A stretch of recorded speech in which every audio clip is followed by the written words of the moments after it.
The Grand Pencar Castle in Lothian, Scotland, is an impressive pile dating from the 16th century. One famous story of the castle is of a beggar, Alexander Hamilton, who one night in the 17th century rapped on the door of the great house seeking food and shelter. Told to clear off, he cursed the family, and a few days later the lady of the house and her daughter died of a mysterious illness. Hamilton was tried as a witch, brutally tortured, and executed in Edinburgh. His ghost is said to haunt the old laird's mansion. Isn't this supposed to be about Christmas ghosts? Oh, yes. Sorry. At Pencarn on a cold, dark Christmas night in 1923, family and friends were gathered in the music room singing carols. A carved wooden family crest was witnessed by everyone to creakily, slowly lean forward away from the wall, pause, and then return back to its former position. Good job it stayed on the wall, or the family would have been crestfallen. Ahem.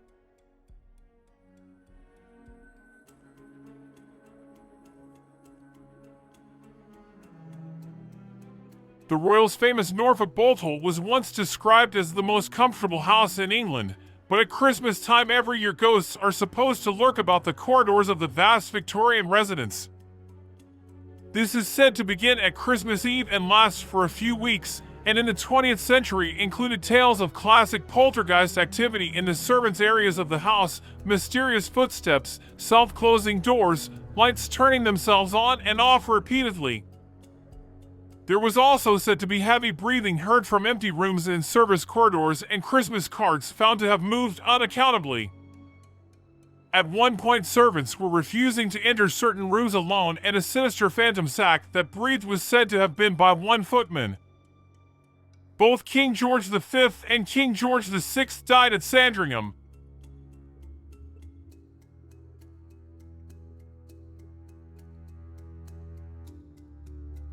The Tudor Mattingly Hall, near Cambridge, is now a conference centre, but was once the centre of a vast estate owned by the prominent Hind family.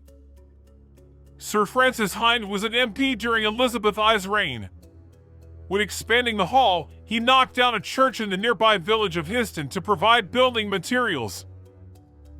This was nearly 40 years after the death of his mother, Lady Ursula, who according to legend turned in her grave at the destruction of the church, and has been reputed to haunt the hall ever since, her ghost stalking the corridors at night and wringing her hands in anguish.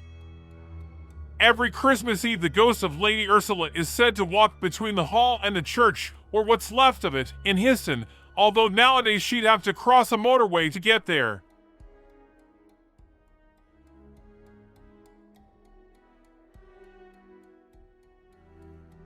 The Tower of London has often been described as the most haunted building in London. But what about the capital's most haunted house?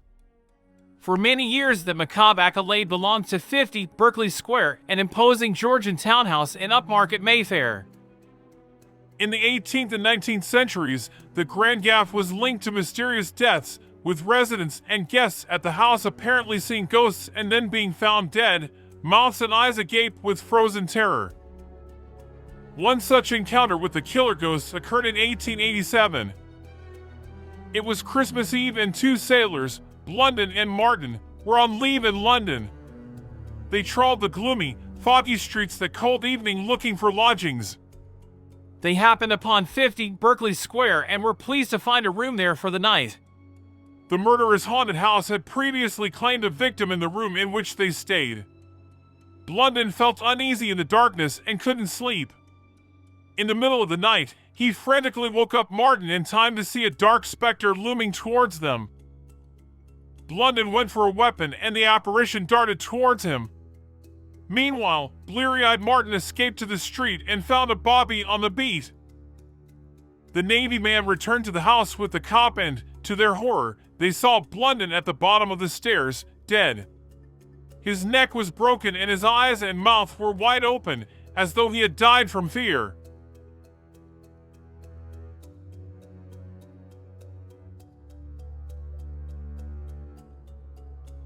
In the remote depths of Norfolk, shrouded by tall trees, lies a manor house, Raynham Hall.